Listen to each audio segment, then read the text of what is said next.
Hey everyone, welcome to the I Feel Rule, the ultimate guide to turning arguments into conversations. Get ready to learn a super powerful technique that will save your relationship from fights over household chores. Imagine this scene. The wet towel on the bed, sweat droplets, the dry toilet, the pile of dirty dishes, fork and knife with plate, and the chair that becomes a makeshift closet. See no evil monkey sound familiar? Don't worry, everyone goes through this. And then boom, collision, the argument explodes.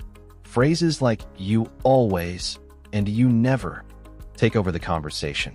But you know what? That only makes things worse. Face with open mouth. Breathe. Folded hands at this moment. The magic happens, a strategic pause. Instead of reacting, the wise person takes a deep breath and thinks, how do I feel about this? Brain. And then click. Light bulb, the light bulb turns on.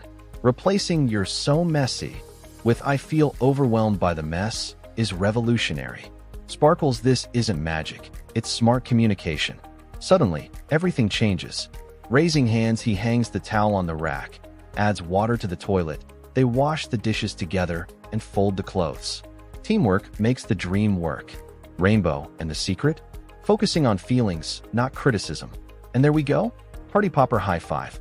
Raised hand, hearts fly. Peace reigns, and the house becomes organized. Victory for everyone. Trophy. Now it's your turn. Checkered flag, today's challenge. Use "I feel" in a real situation. It's not about being perfect, it's about trying. Flexed biceps, comment here with your results. Liked it? Like, save, and share with someone who needs it. Loudspeaker, follow at Relationship Hacks for more tips. See you next time. And remember, love is teamwork, not war. Red Heart.